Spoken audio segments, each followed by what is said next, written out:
तो यो स्टॉक्स देख रहे हैं आप और ये शो आप आम दर्शकों का शो है। तो इस शो में सबसे बड़ा हिस्सा जो है वो है आपके सवालों का। तो जो सवाल आप हमसे पूछना चाहते हैं उसके तौर तरीके क्या है पूछने के, वो जरा जान लीजिए। तो करना कुछ नहीं है, आपको स्क्रीन पर फ्लैश हो रहे नंबर पर या तो कॉल करना है, व्हाट्सएप करना है, एसएमएस करना है, जो भी तरीका आपको रास आता हो वो हम तक पहुंचाइए।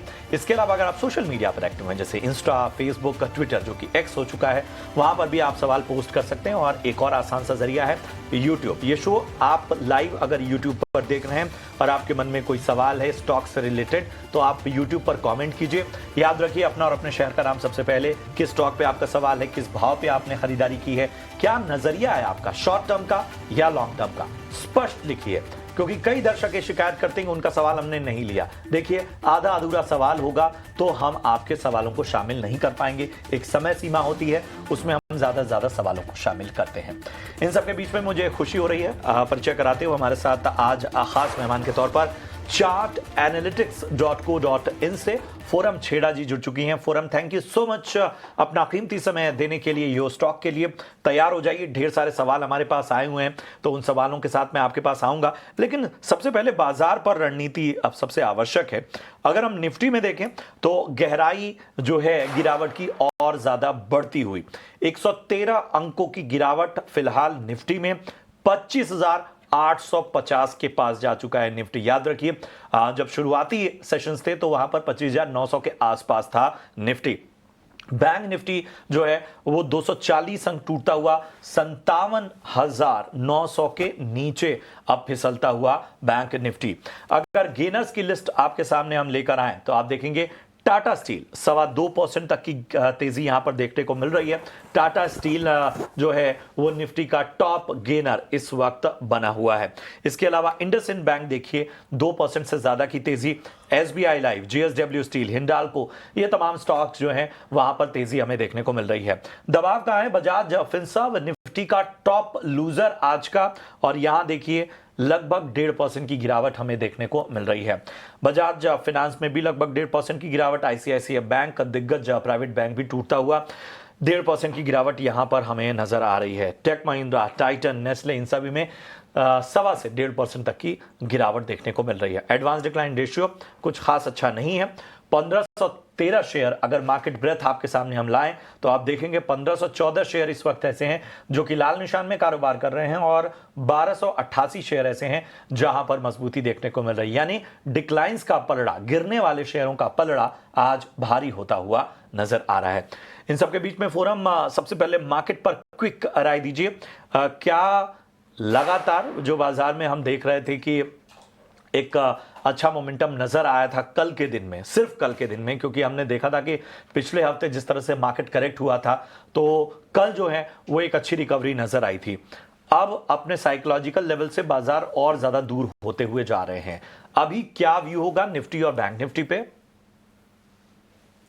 तो पहले तो नमस्ते और शुक्रिया मुझे शो पर बुलाने के लिए। अगर हम पहले निफ्टी में बात करते हैं तो एक हमने 26,000 जो एक साइकोलॉजिकल मार्क है वो क्रॉस करने के बाद हमने एक इंट्राडे हाई देखा, पर उसके बाद हमने थोड़ा सा प्रॉफिट बुकिंग भी देखा है। अगर हम ओवरऑल इंडेक्स की बात करें तो शायद लार्ज कैप्स का कंट्रीब्यूशन ज्यादा था इस परफॉर्मेंस में, पर ब्रॉडर मार्केट जैसे मिड कैप या स्मॉल कैप स्पेस की बात करें तो उसमें से कोई पार्टिसिपेशन ऐसे नहीं आ रही। आप शायद देख सकते हैं कि निफ्टी इंडेक्स बढ़ रहा है, रिलायंस अगर गया ऊपर, टाटा स्टील ऊपर गया है, पर अगर आपका पोर्टफोलियो देखेंगे तो आपको इतना बड़ा चेंज शायद नहीं दिखेगा क्योंकि ब्रॉडर मार्केट का पार्टिसिपेशन नहीं है। जैसे आपने कहा कि अभी वो साइकोलॉजिकल मार्क दूर लग रहा है फिलहाल के लिए, टेक्निकली देखिए तो एकदम बराबर है जिस तरह से हम जा रहे हैं। अगर हम पहले भी देखें जुलाई से लेके अभी तक या फिर अक्टूबर तक मैं बात करूंगी, पहले हफ्ते तक की, तो उसमें हमने कंसोलिडेशन में थे और उसमें हमारी कोई डायरेक्शन नहीं थी। अभी हमने एक ब्रेकआउट दे दिया है तो एक अच्छी रैली आ गई, तो थोड़ा सा एक रिट्रेसमेंट या फिर एक थोड़ा सा स्लो डाउन की जरूरत है या कंसोलिडेशन हम बोल सकते हैं। तो मेरे हिसाब से वो फिलहाल निफ्टी वही कर रहा है। सपोर्ट लेवल्स की बात करें 25,500, फर्स्ट सपोर्ट लेवल है। और जैसे रेजिस्टेंस एक साइकोलॉजिकल मार्क के पास ही है 26,000 26,100। हाँ, फिलहाल ऑल टाइम हाई पे हम फिलहाल बात फोकस नहीं कर सकते जब तक हमें एक वीकली क्लोजिंग नहीं मिलती 26,000 के ऊपर 2 या 3 हफ्तों के लिए।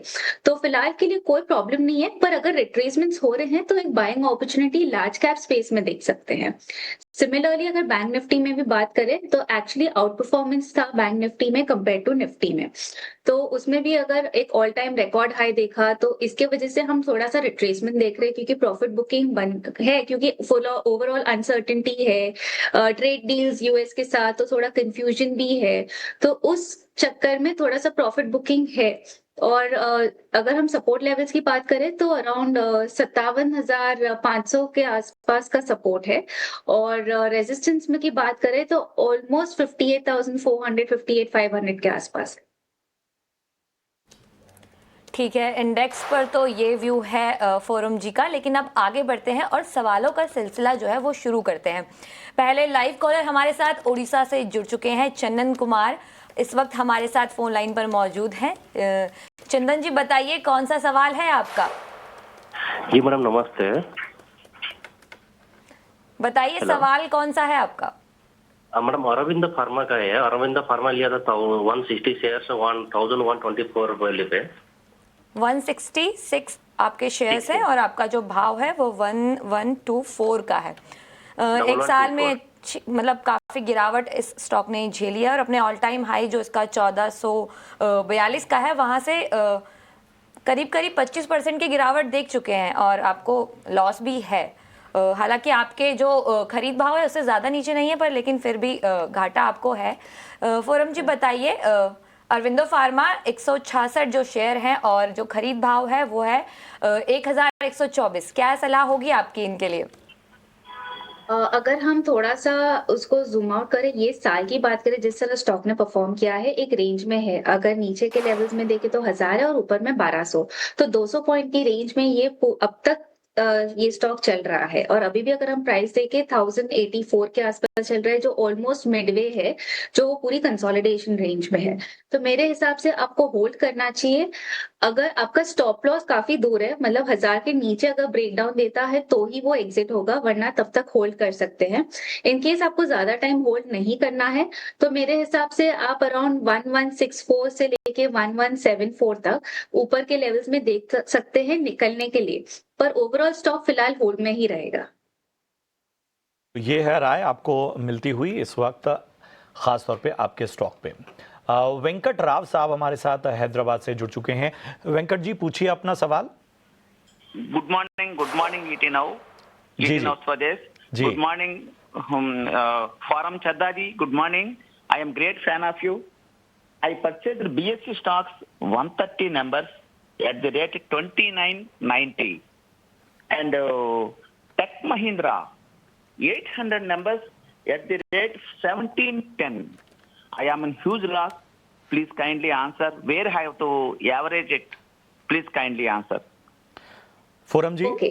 2990 के भाव पे इन्होंने BSE लिमिटेड लिया हुआ है, 1710 के भाव पे टेक महिंद्रा लिया है और आपके प्रशंसक हैं, फैन हैं। हैदराबाद से इन्होंने आपकी से सलाह मांगी है, तो जरा बताइए क्या नजरिया आपका बन रहा है इन दोनों स्टॉक पे, BSE लिमिटेड और टेक महिंद्रा? नमस्ते वेंकट जी। तो पहले हम बीएससी की बात करेंगे तो इनफैक्ट आज काफी स्टॉक वीक है और ऑलमोस्ट 4% से थोड़ा कम है, पर फिलहाल तो ऑलमोस्ट वीक ही है स्टॉक। और अभी भी अगर देखें तो डेज लो पे चल रहा है। ओवरऑल स्टॉक ट्रेंड की बात करें तो उसमें कोई इश्यूज नहीं है। अगर आप एवरेज करना चाहते हैं तो आप थोड़े नीचे के लेवल्स देख सकते हैं, 2320 2325, जो एक अच्छा लेवल है एवरेज करने के लिए, only if you looking to hold for long term. अगर आप शॉर्ट टर्म है तो it would have been an exit today, but I would recommend wait।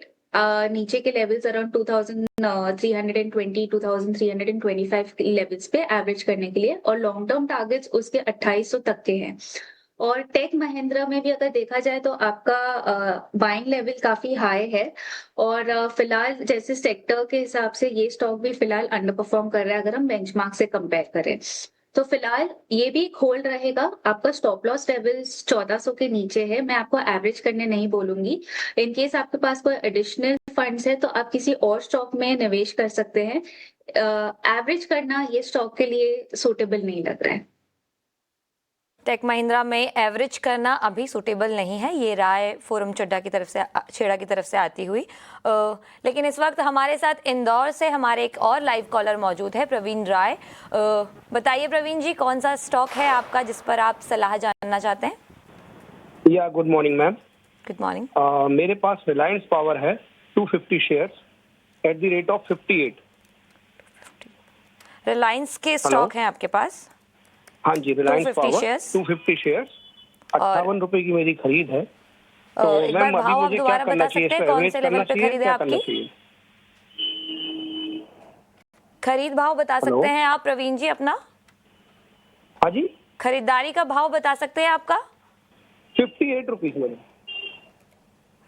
Reliance या सुज़लॉन? रिलायंस पावर। रिलायंस पावर, हाँ जी। ओके।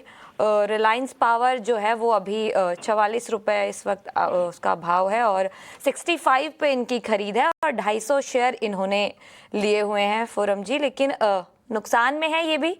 बताइए क्या सलाह होगी आपकी इनके लिए? रिलायंस पावर में एक्चुअली ये साल काफी वोलेटाइल रहा है। अगर हम first half of the year में बात करें, जो है फेब से एक रैली आई थी, उसमें तभी 30 के लेवल से लेके ऑलमोस्ट 70 तक के लेवल्स तक स्टॉक गया था और उसके बाद जून में एक हाई बनाने के बाद एक करेक्टिव डिक्लाइन भी देखा है। अगस्त से अब तक स्टॉक प्राइस एक कंसिस्टेंटली सपोर्ट ले रहा है 43 लेवल्स पे। अगर हम वीकली क्लोजिंग बेसिस पे बात करें तो फिलहाल वो होल्ड है। आपका खरीदारी का भाव काफी ऊपर के लेवल्स पे लिया हुआ है आपने, तो फिलहाल मैं आपको बोलूंगी 43 के नीचे अगर स्टॉक जाता है तो आपको शायद नुकसान लेके निकलना पड़ेगा। फिलहाल के लिए होल्ड है। और जो कंसोलिडेशन रेंज की मैं बात कर रही हूँ जो अगस्त से है, उस पे ऊपर का लेवल 49 है। जब तक ऊपर का लेवल 49 नहीं निकलता स्टॉक प्राइस सही रेंज में रह सकता है। तो मेरे हिसाब से आप ज्यादा एवरेज ना करें, इसमें 43 का स्टॉप लॉस बनाए रखे और एक बार के लिए 49 तक के लेवल्स के लिए देख सकते हैं। वहां पे आपकी अगर ज्यादा पोजीशन ली हुई है, आप थोड़ा कम करके बाकी का होल्ड कर सकते हैं लॉन्ग टर्म के लिए। चलिए, तो याद रखिए एक ऐसा स्टॉक है जो एक अंडर परफॉर्मेंस इसकी जारी रहती है। उस हिसाब से ऐसे स्टॉक में रणनीति जो है, जैसा फोरम जी ने बताया, उस हिसाब से आपको बनानी होगी। बढ़ते हैं आगे। आनंद हमारे अगले दर्शक हैं, पुणे से इस वक्त जुड़े हुए हैं। आनंद, बताइए कौन सा स्टॉक आपने लिया है, किस भाव पे लिया है? आनंद, आप तक आवाज आ रही है? लगता है कुछ तकनीकी खामी है जिसकी वजह से आनंद तक आवाज नहीं पहुंच रही है, लेकिन उनका सवाल जरूर है हमारे पास। पराग मिल्क खरीदारी इन्होंने फोरम की हुई है 170 रुपए पे इनकी खरीदारी का लेवल है और पहले तो इनको बधाई देनी होगी क्योंकि शानदार स्तरों पर इन्होंने इस स्टॉक में खरीदारी की है और पेशेंस की भी दाद देनी होगी। 170 के लेवल से पराग मिल्क में बने हुए हैं।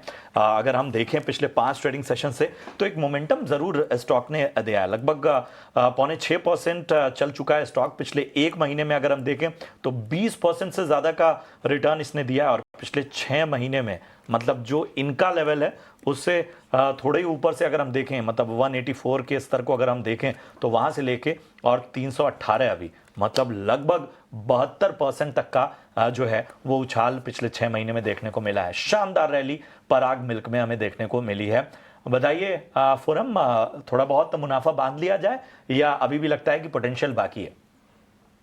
जिस तरह आप कह रहे हैं कि थोड़ा मुनाफा बुक करना चाहिए, पर मैं उनको एग्जिट करने नहीं बोलूंगी। ये एक आउट परफॉर्मर रहा है स्टॉक और जब जीएसटी की भी जब न्यूज आई थी उसके बाद भी स्टॉक में काफी एक मोमेंटम, एक रैली भी आई है। और ये जब रैली भी आई तब ऐसे से स्पाइक्स नहीं दिखे थे हमें, इसमें एक वॉल्यूम अच्छे से दिखी और क्लोजिंग्स भी अच्छे थे। वीकली चार्ट पे देखे तो उसमें और भी अपसाइड है, काफी स्ट्रॉन्ग है स्टॉक। तो मेरे हिसाब से उन्हें सिर्फ थोड़ा सा अराउंड 30 to 35% बुक करना चाहिए, बाकी का होल्ड करे। और ऊपर का अपसाइड टारगेट ऑलमोस्ट 340 342 है, जहां पे वो ऑलमोस्ट 50 to 60% बुक कर सकते हैं। तो मेरे हिसाब से उनके पास बहुत अच्छा स्टॉक है, काफी पेशेंस से उन्होंने होल्ड भी किया है और इनफैक्ट एक it's one of the right choice of stocks जो उनके पास है।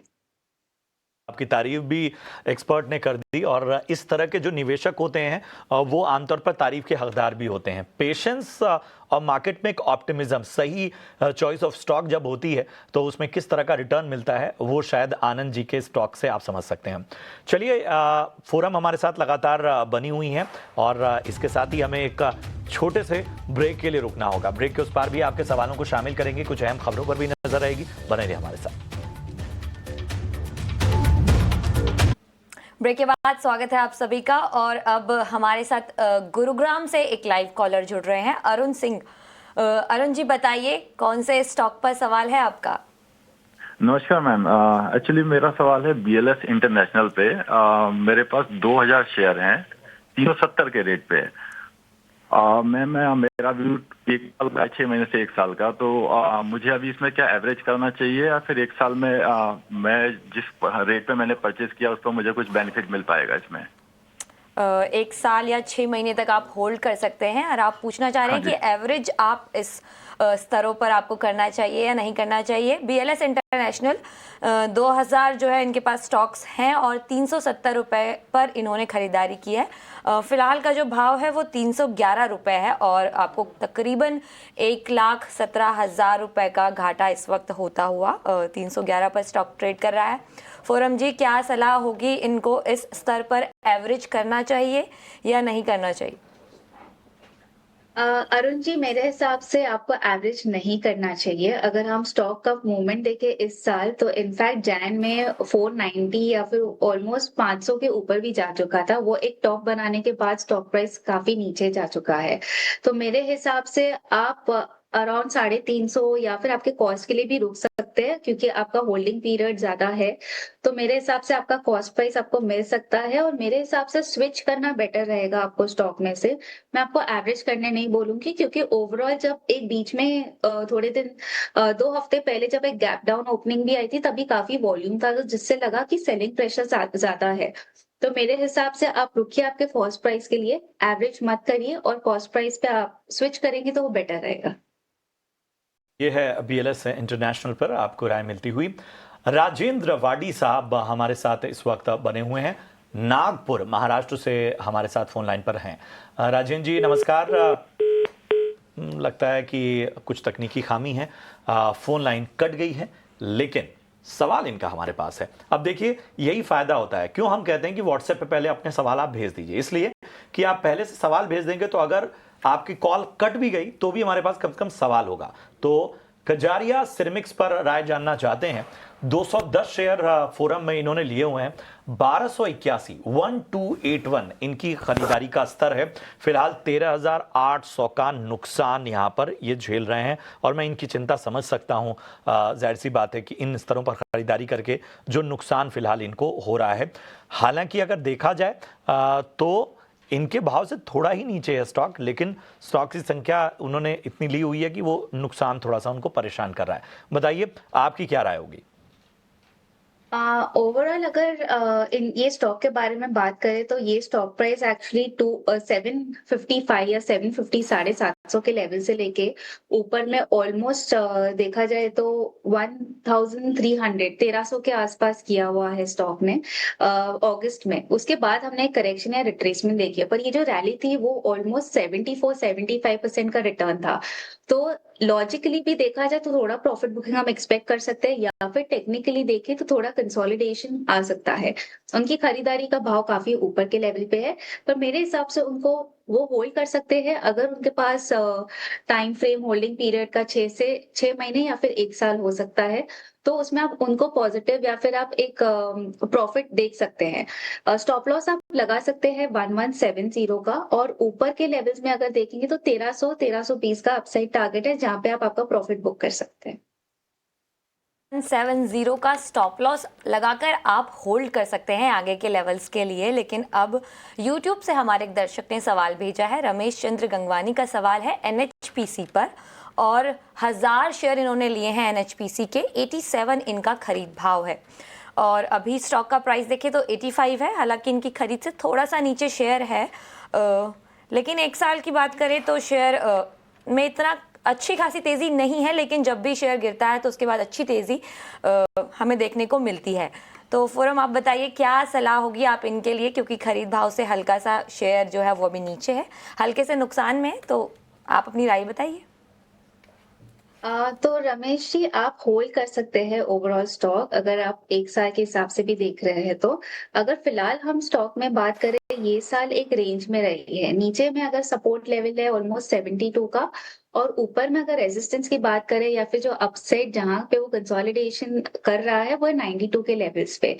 और अभी फिलहाल स्टॉक प्राइस 85 पे चल रहा है, जो एकदम बीच में है, कंसोलिडेशन एकदम कंफर्मेशन पे कि साइडवर्ड डायरेक्शन में है। तो ट्रेंड देखेंगे तो साइडवर्ड है। तो अभी कोई प्रॉब्लम नहीं है कि जिससे आपको एग्जिट करना पड़े। आप कम होल्ड कर सकते हैं स्टॉक को, और कोई भी प्राइस लेवल अगर 80 के नीचे जाता है तो आप एग्जिट करें, या फिर आप रुक जाइए। फर्स्ट टारगेट उसका 92 है, और मेरे हिसाब से आप और भी लॉन्ग टर्म के हिसाब से रखना चाहे तो आप रख सकते हो, क्योंकि जैसे ही वो 90 से 92 के लेवल्स क्रॉस करते हैं तो उसका एक अपसाइड टारगेट ऑलमोस्ट 105 का बनता है। तो मेरे हिसाब से आपको होल्ड करना चाहिए लॉन्ग टर्म के लिए। चलिए, तो ये है राय आपको एनएचपीसी पर मिलती हुई। महेश जी का सवाल यूट्यूब से हमारे पास आया है। सोनाटा सॉफ्टवेयर पे राय जानना चाहते हैं फोरम। 100 शेयर इनके पास हैं, 534 के भाव पे इन्होंने सोनाटा सॉफ्टवेयर का शेयर लिया हुआ है। एक बार स्टॉक को चेक भी कर लेते हैं कि किस तरह का यहाँ पर प्रदर्शन रहा है, खासतौर पे स्टॉक का। आज लगभग 1.25% की गिरावट हमें देखने को मिल रही है। इसके अलावा अगर हम पिछले एक महीने में देखें तो यहाँ पर स्टॉक जो है उसने 7% का उछाल देखा है पिछले एक महीने में, मतलब 340 के भाव से लेके और अभी फिलहाल 367 तक का भाव। लेकिन पिछले 5 ट्रेडिंग सेशन से एक तरह का प्रेशर हमें ज़रूर देखने को मिल रहा है सोनाटा सॉफ्टवेयर में। बताइए फोरम, इस आधार पर और इनकी चूंकि खरीदारी का स्तर भी काफ़ी ऊपर है, 534, 534, क्या राय देंगी आप? आई थिंक महेश जी ने ये जब साल की शुरुआत पे ये स्टॉक प्राइस लिया होगा अराउंड जैन या फेब में, उसके बाद वो स्टॉक अब तक हमने भाव देखा ही नहीं है कि आया हो। पर इसमें अभी एक अच्छी बात ये है, जो गिरावट थी अप्रैल के बाद हम एक साइडवर्ड डायरेक्शन देख रहे हैं। थोड़ा सा स्टॉक इम्प्रूव भी हुआ है और उसके बाद एक साइडवर्ड डायरेक्शन में है। स्ट्रॉन्ग सपोर्ट है फिलहाल 330 के लेवल्स के 330 लेवल्स के का, और ऊपर में ऑलमोस्ट 445 450 450 का लेवल है जहाँ पे एक रेजिस्टेंस है। पर मेरे हिसाब से वो फिलहाल होल्ड कर सकते हैं, और मेरे हिसाब से 450 के आसपास वो थोड़ा सा अपना पोजीशन कम कर सकते हैं अगर उन्होंने अगर उनका ओवरवेट है तो। बाकी अंडर परफॉर्मेंस है इस स्टॉक में, तो मेरे हिसाब से 450 पे आप निकल के किसी और में भी डालेंगे तो वो मेरे हिसाब से बेटर होगा। ये एक विशेष रणनीति आपको सोनाटा सॉफ्टवेयर में मिलती हुई फोरम जी की तरफ से। Forum, thank you so much अपना कीमती समय देने के लिए और दर्शकों के सवालों का इतने धैर्य के साथ जवाब देने के लिए। आगे भी हम आपका इसी तरह से समय लेते रहेंगे। फिलहाल के लिए बहुत बहुत धन्यवाद शो में जुड़ने के लिए। शुक्रिया। चलिए, इसी के साथ यो स्टॉक के इस पहले एडिशन में इतना ही। फिलहाल हमें एक छोटे से ब्रेक के लिए रुकना होगा, लेकिन यो स्टॉक का ये जो शो है ये ब्रेक के बाद भी जारी रहेगा। एक और मार्केट एक्सपर्ट हमारे साथ जुड़ेंगे, उनसे आपके बाकी सवालों पर जवाब लेंगे। आप बने रहिए हमारे साथ।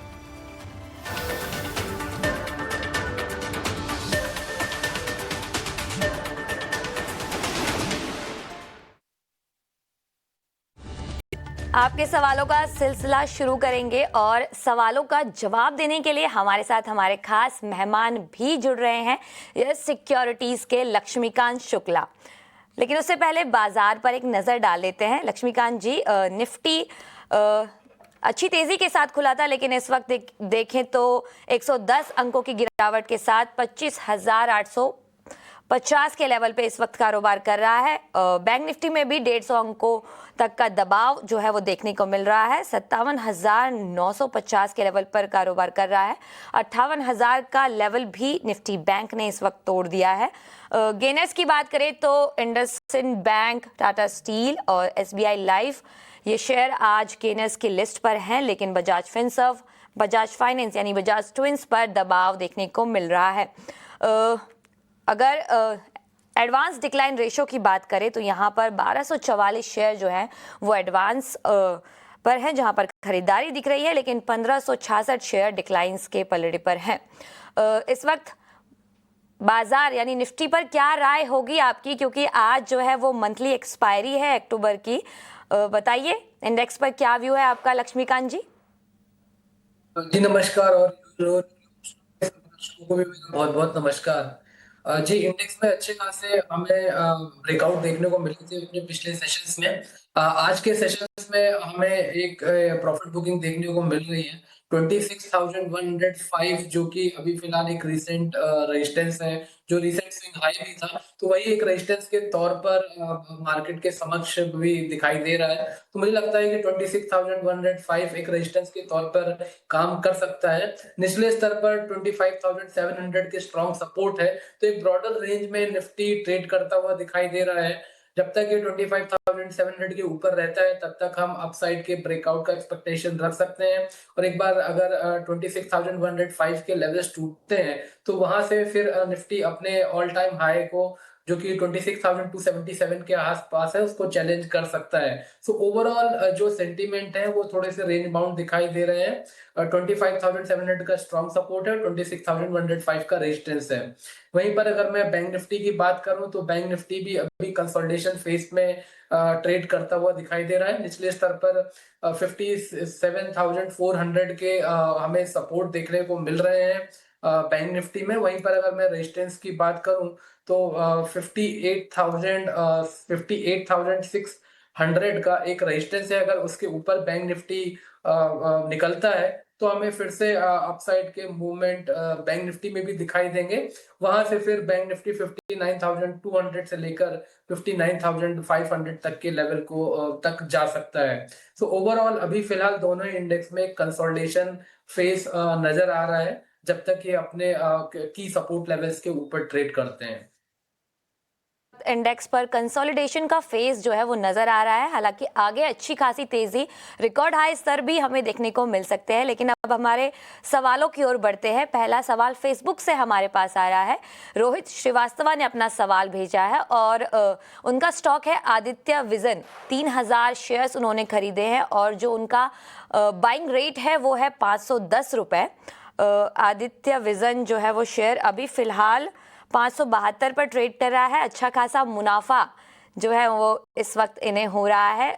1,85,000 के प्रॉफिट में है ये इस वक्त। बताइए आगे के लिए क्या सलाह होगी? ये पार्शियल प्रॉफिट बुक किया जाए या अभी होल्ड किया जाए लक्ष्मीकांत जी? देखिए ट्रेंड तो काफी स्ट्रांग है। सो ओवरऑल सेंटीमेंट इस स्टॉक के लिए बुलिश ही दिखाई दे रहे हैं और इनको अच्छा खासा प्रॉफिट भी देखने को मिल रहा है। सो जिस हिसाब से मैंने बताया कि मार्केट का भी ट्रेंड अपसाइड की ओर दिखाई दे रहा है, स्टॉक का भी ट्रेंड अपसाइड की ओर दिखाई दे रहा है, तो मुझे लगता है कि इसको ये होल्ड रख सकते हैं। एक ट्रेलिंग स्टॉप लॉस मैं सजेस्ट करूंगा टुवर्ड द लेवल्स ऑफ 535 का, और जब तक इसके ऊपर रहता है तब तक अपसाइड के लेवल्स बने रह सकते हैं। और एक कंसोलिडेशन ब्रेकआउट हमें देखने को मिल सकता है स्टॉक में। जैसे ही स्टॉक 590 के लेवल के ऊपर ट्रेड करता है तो वहां से फिर से हमें एक पॉजिटिव मोमेंटम देखने को मिल सकता है। उस दौरान ये स्टॉक 640 650 के लेवल्स को भी रिटेस्ट कर सकता है। सो 535 के स्टॉप लॉस के साथ आदित्य विजन को ये होल्ड रख सकते हैं और 640 655 तक के लक्ष्य की उम्मीद भी रखी जा सकती है। जो लक्ष्मीकांत जी ने बताया है, स्टॉप लॉस लगाकर आप बिल्कुल होल्ड कर सकते हैं और आगे भी अच्छी खासी तेजी शेयर में देखने को मिल सकती है। अगले सवाल की ओर बढ़ते हैं। आरिफ जो है यूट्यूब पर अपना सवाल भेज रहे हैं हमें, और स्टरलाइन विल्सन का जो है शेयर है इनके पास, 22 शेयर हैं इनके पास, 264 रुपए की खरीदारी है इनकी और थोड़ा सा नुकसान इन्हें होता हुआ इस वक्त 224 रुपए का भाव आज शेयर का है। हल्की क्या 3% की जो है वो आज गिरावट हमें देखने को मिल रही है। बताइए लक्ष्मीकांत जी, क्या सलाह होगी आपकी इनके लिए? 22 शेयर हैं इनके पास। देखिए खरीद भाव से ये जो स्टॉक है काफी नीचे ट्रेड कर रहा है और इसका जो ट्रेंड है इस स्टॉक का डाउन ट्रेंड ही दिखाई दे रहा है डेली और वीकली के चार्ट्स पर। तो मुझे लगता है कि इस स्टॉक से अगर ये एग्जिट हो जाएंगे तो ज्यादा बेहतर रहेगा। इसने अभी कुछ दिनों पहले ही एक ब्रेकडाउन दिया था 250 के नीचे और उसके बाद फिर हमें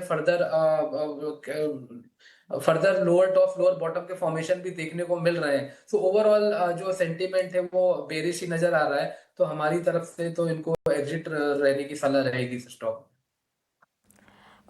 शेयर पर एग्जिट करने की सलाह, क्योंकि खरीद भाव से जो इनका प्राइस है वो काफ़ी अभी जो स्टॉक का प्राइस है वो खरीद भाव से काफ़ी नीचे आ चुका है, तो स्टॉक पर एग्जिट करने की सलाह जो है वो लक्ष्मीकांत जी की तरफ से आ रही है। लेकिन अगला सवाल ले लेते हैं यहाँ पर, वो भी यूट्यूब से है। अमित यादव मुंबई से अपना सवाल भेज रहे हैं। ज़ील का शेयर है इनके पास, 800 शेयर 215 के रेट से हैं, काफ़ी ऊपरी लेवल की खरीदारी है और इनके खरीद भाव से लगभग जो शेयर है वो आधे से भी नीचे आ चुका है। 103 पर अभी ये स्टॉक जो है वो ट्रेड करता हुआ और काफ़ी ज़्यादा लॉस में है। ये करीबन अपनी जो आधा निवेश है वो खो चुके हैं। बताइए लक्ष्मीकांत जी, क्या सलाह होगी इनके लिए?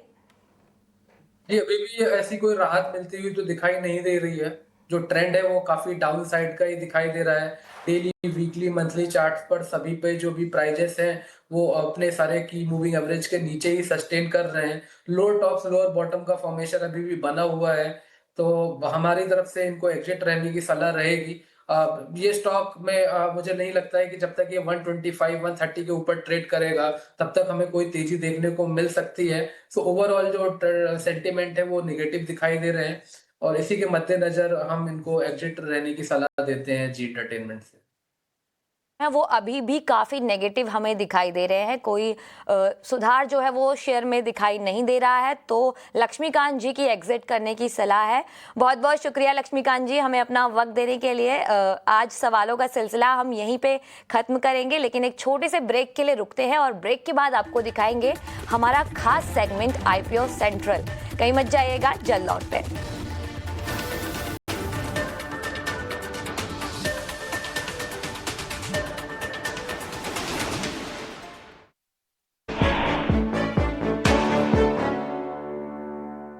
नमस्कार, आप देख रहे हैं ET नाउ स्वदेश और ये है IPO सेंट्रल और मेरे साथ आज जो जुड़े हैं Sanjay Sharma, MD and CEO Oracle India. इनका IPO जो है 29 अक्टूबर को खुल रहा है और 31 को बंद हो रहा है। 695 to 730 का प्राइस बैंड है और लगभग 1700 करोड़ का ये OFS है, जो कंपनी को एक वैल्यू देती है 10,000 करोड़ की upper end of the price band पे। और संजय जी, ये पहले बताइए कि आपका जो ब्रांड है, आप MTR ओन करते हैं और ईस्टर्न ओन करते हैं और ये सदर्न इंडिया के सबसे बड़े spices and convenient food brands हैं।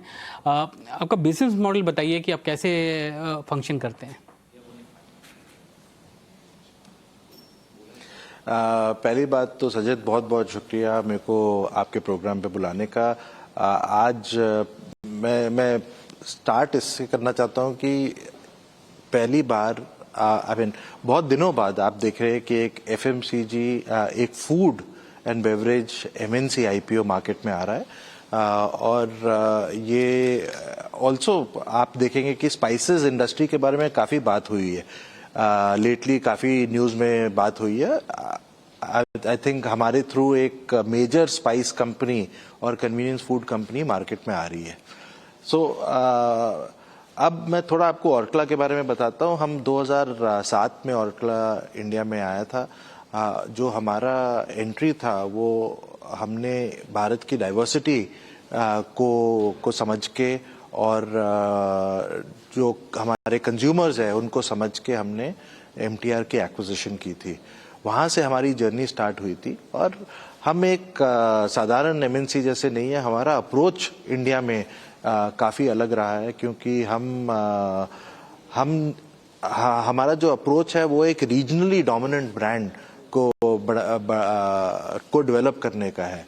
और अगर आप हमारा पोर्टफोलियो देखेंगे, आप हमारे पोर्टफोलियो में जो हमारे प्रोडक्ट्स हैं उनको देखेंगे, आप देखेंगे कि हमारा जो अप्रोच रहा है वो रहा है कि जो लोकल कल्चर होता है, या जो जैसे हम कर्नाटका से हैं तो कर्नाटका का जो कल्चर होता है उसको समझते हैं अच्छी तरह से और हमारे जो ब्रांड्स हैं वो लोकल ब्रांड्स हैं। जैसे MTR कर्नाटका का ब्रांड है, जो कन्नड़ी का लोग हैं वो बहुत प्राउड है और बहुत उनको गर्व है MTR ब्रांड के ऊपर, क्योंकि MTR की शुरुआत बैंगलोर से सिटी एक रेस्टोरेंट से हुई थी। अब वहाँ से हम बड़े हुए हैं, तो हर कन्नडी का एमटीआर को जानता है और सोचता है कि वो उसका हर रोज का खाने पीने का ब्रांड है। और तीसरी जो बात है, जो हमारे प्रोडक्ट्स है जो हम बनाते हैं वो लोकल कुजीन के हिसाब से बनाते हैं। तो अगर आप हमारे प्रोडक्ट की रेंज को देखेंगे, आप देखेंगे कि हमारे पास जो हमारे टॉप प्रोडक्ट्स जो हम बेचते हैं वो प्रोडक्ट्स है सांबर, रसम, पुलियोगरे, बिसीबेले भात, वांगी भात। कई ऐसे प्रोडक्ट्स हैं जो इसका नाम आपने शायद सुना भी नहीं होगा, बट ये लोकल प्रोडक्ट्स है। और ये जो प्रोडक्ट्स है ये हर रोज की कंजम्पशन, एवरीडे कंजम्पशन के हिसाब से यूज होते हैं। तो हमारा एंटायर नजरिया ये रहा है कि हम एक रीजनली डोमिनेंट और लोकल बिजनेस को बनाएं, रादर देन हम अपना फुटप्रिंट ऑल इंडिया ले जाके हमारे रिसोर्सेज को बेहतर यूज करने के लिए हमने अपने आप को फोकस किया। जी आपके पास 9 मैन्युफैक्चरिंग फैसिलिटीज़ हैं और लगभग 21 कॉन्ट्रैक्ट मैन्युफैक्चरिंग हैं। काफ़ी कैपिटल आपने डिप्लॉय किया हुआ है इन फैसिलिटीज़ में, बट आपका यूटिलाइजेशन रेट जो है वो बहुत कम है, 45-47% है। सो इसको आप बढ़ा कैसे सकते हैं, क्योंकि अगर हम आपके नंबर्स देखें तो टॉप लाइन बहुत ही स्लो ग्रो हो रहा है लास्ट 3 साल में, बट आपका एबिटा मार्जिन एक्सपैंड हुए हैं। तो पहले मैं आपको हमारी कैपेसिटी यूटिलाइजेशन के बारे में बताता हूँ, फिर मैं ग्रोथ और टर्नओवर के पास आता हूँ। कैपेसिटी यूटिलाइजेशन, जब हमने ईस्टर्न को एक्वायर किया था तो ईस्टर्न के साथ हमारे पास 7 मैन्युफैक्चरिंग फैसिलिटीज आई थी। आज हमारे पास 9 मैन्युफैक्चरिंग फैसिलिटीज है और हमारा जो कैपेसिटी यूटिलाइजेशन, आपने सही बोला, आरएचपी से 46% के आसपास बैठता है। आई थिंक ये हमारी लेगेसी है और इसके आगे इसको हम जो अप्रोच ले रहे हैं, इसके 2 हमारे को आगे फायदे मिलेंगे। पहला फायदा हमको ये मिलेगा कि जो हमारा कैपिटल एक्सपेंडिचर लगना है आगे हमें अगर करना है, क्योंकि ये कैपेसिटीज काफ़ी फंजेबल है। मतलब आप पाउडर्ड लाइंस है, तो अगर आप एमटीआर के स्पाइस बना रहे हो या एमटीआर का प्रोडक्ट बना रहे हो या ईस्टर्न का प्रोडक्ट बना रहे हो, आप दोनों प्रोडक्ट बना सकते हो उसी लाइन के ऊपर। आपको कोई अलग अलग फैक्ट्रियाँ नहीं चाहिए होती इनके लिए। तो हमारे को काफ़ी एफिशिएंसीज मिल सकती है। तो हम क्या कर रहे हैं, हम 2 चीज़ें करें। एक तो आप कैपेक्स हमको कम लगेगा अगले 5-7 साल पे, क्योंकि जो मिनिमम कैपेक्स चाहिए होगा वो हमको खाली हमारी लाइन बैलेंसिंग के लिए चाहिए होगा और फूड सेफ्टी इम्प्रूवमेंट्स जो हम करते हैं हमारे प्लांट्स में करते हैं उसके लिए चाहिए होगा। दूसरा एरिया एक है कि हम अपने फैक्ट्रियों का रैशनलाइजेशन कर रहे हैं। मतलब हम देख रहे हैं कि अलग अलग फैक्ट्रियों में क्या क्या बनता है, कहाँ कहाँ हम सिनर्जीज एक्सट्रैक्ट कर सकते हैं और कहाँ हमें लार्ज बड़े एफिशिएंट फैक्ट्री सेटअप कर सकते हैं और क्या हमको सैटेलाइट यूनिट्स करने। तो जो पूरा मैन्युफैक्चरिंग फुटप्रिंट है उसको हम एक अलग तरीके से इमेजिन करने की कोशिश कर रहे हैं और हमारे जो एफर्ट्स इसमें रहेंगे वो हमारे कैपेसिटी यूटिलाइजेशन को एनहांस करते रहेंगे। आई थिंक हमारा जो लॉन्ग टर्म गोल है वो ये है कि हम एक एफिशिएंट मैन्युफैक्चरिंग सिस्टम और एफिशिएंट सप्लाई चेन सिस्टम हम सेट कर पाए जो कि हमको लोएस्ट कॉस्ट ऑफ प्रोडक्शन दे पाए। जो दूसरा प्रश्न था आपका, वो प्रश्न था हमारे ग्रोथ प्रोफाइल पे और मार्जिन प्रोफाइल पे, जो हमारी ग्रोथ स्लो हुई है और आप बोल रहे हैं कि हमारी मार्जिन एक्सपैंड हुई है। आई थिंक इसके लिए मैं आपको बोलना चाहूँगा कि आप अगर हमारी लॉन्ग टर्म परफॉर्मेंस देखेंगे 2010 और 2020 के बीच में हम करीब 13% से हमारी सेल बढ़ी है। तो हमने लॉन्ग टर्म में हर होकर स्ट्रॉन्ग डबल डिजिट ग्रोथ दिया है। I think short term performance को जब आप देखते हैं तो जो मैक्रो इकोनॉमिक फैक्टर्स होते हैं या कुछ और फैक्टर्स होते हैं, स्ट्रक्चरल फैक्टर्स होते हैं, उसकी वजह से कभी कभी आपकी ग्रोथ स्लो डाउन हो जाती है। और आप जानते हैं कि पिछले 3-4 साल से कंजम्पशन स्क्वीज हुआ है और इन्फ्लेशन बहुत बढ़ी हुई है। बट जब हम हमारी कैटेगरीज पे आते हैं, जब आप स्पाइसेस पे आते हैं, हम पिछले 16 साल से मैं इस इंडस्ट्री में मैंने कभी ऐसा मार्केट देखी नहीं है स्पाइसेस की जहां हमको 2 कंसेक्यूटिव ईयर्स डिफ्लेशन मिलने को आया है, और वो भी कुछ कम नहीं कि जो हम मिर्ची 120-150 रुपए किलो पे खरीदते थे, पहले साल 100 रुपए किलो पे हुई, अब 70 रुपए किलो पे चली गई है। और जब प्राइसेस ऐसे ड्रॉप होते हैं तो हमको उसका बेनिफिट कंज्यूमर्स को पास ऑन करना पड़ता है, क्योंकि अगर आप देखेंगे कि आज भी इंडिया में 60% मार्केट अनऑर्गेनाइज मार्केट है। सो हमारी कंपटीशन, हमारा जो एफर्ट है वो अनऑर्गेनाइज से ऑर्गेनाइज के लिए तरफ है, और उसके लिए हमको हर वक्त जो प्राइस प्रीमियम होता है अनऑर्गेनाइज मार्केट के अगेंस्ट, उसको एक कैलिब्रेटेड तरीके से रखना पड़ता है। तो ये एक वजह है जिसकी वजह से आप थोड़ी सी सॉफ्ट ग्रोथ देख रहे हैं।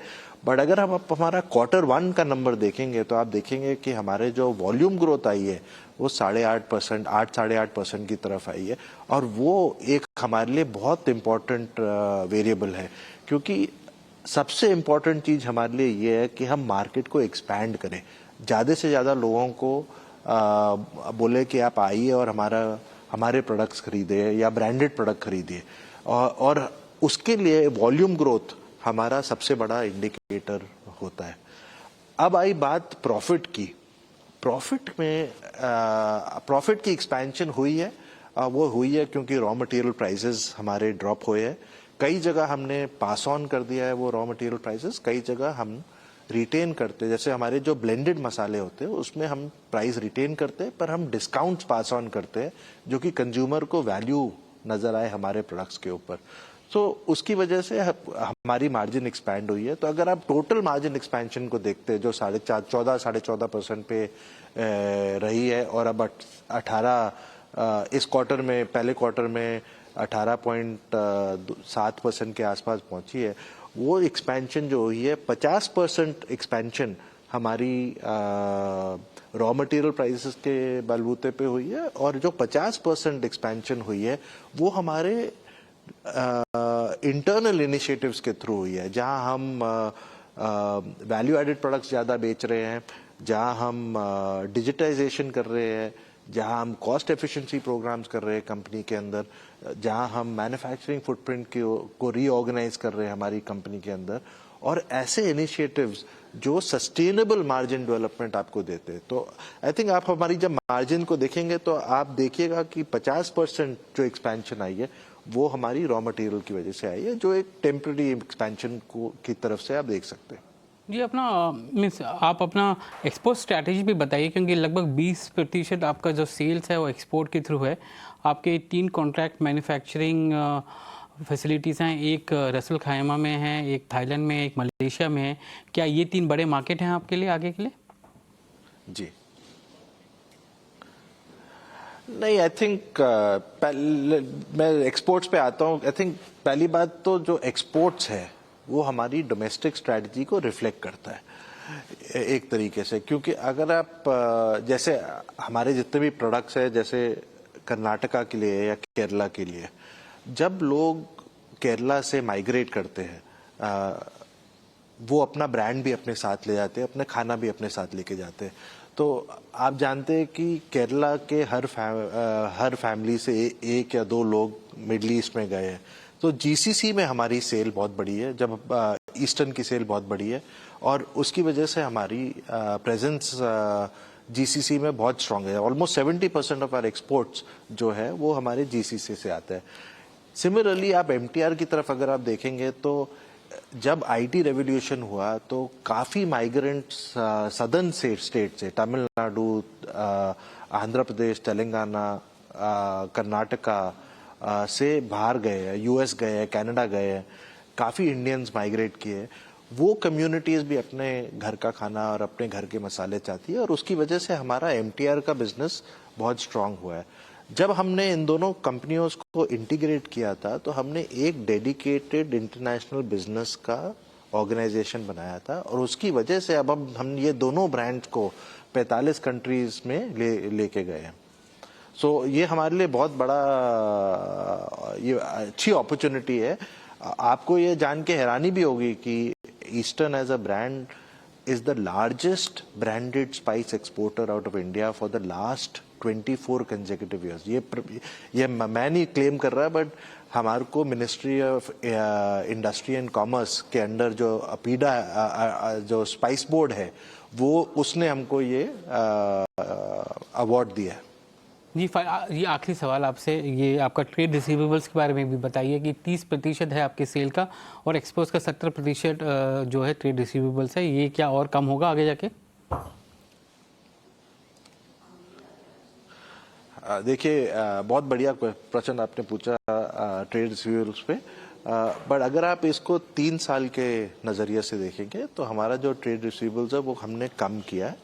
35 से 21 दिन पे हम ले आए अपना वर्किंग कैपिटल, और ट्रेड रिसीवेबल्स जो अब है उसके वो जीटी से नहीं आता, क्योंकि जीटी में हम कैश लेते हैं मार्केट से, वो आता है मॉडर्न ट्रेड और एक्सपोर्ट से, जैसे आपने सही बताया। और उसके लिए हमारे पास हम ऑर्कला में हर वक्त ये सोचते हैं कि सबसे बड़ा जो हमारा रूम है वो रूम फॉर इम्प्रूवमेंट है, और उस रूम को हर वक्त हम अपने जहन में रखते हैं और काम करते हैं उसके साथ, जो कि हम सोचते हैं कि ये जो ट्रेड रिसीवेबल्स है इसको और कम किया जा सकता है, और उसके लिए हमारे पास कॉन्क्रीट प्लान्स है जिस पे हम काम करेंगे, और आप देखेंगे आगे वाले दिनों में कि हमारे ट्रेड रिसीवेबल्स कैसे कम होते हैं। जी संजय जी, धन्यवाद आज हमसे बात करने के लिए। आपका IPO 29 को खुल रहा है और 31 को बंद हो रहा है। 695 to 730 का प्राइस बैंड है और 1668 और 1668 करोड़ का आपका जो OFS है वो आपको कंपनी को एक वैल्यू देता है लगभग 10,000 करोड़ का। धन्यवाद आज ET Now स्वदेश से बात करने के लिए। जी बहुत बहुत धन्यवाद।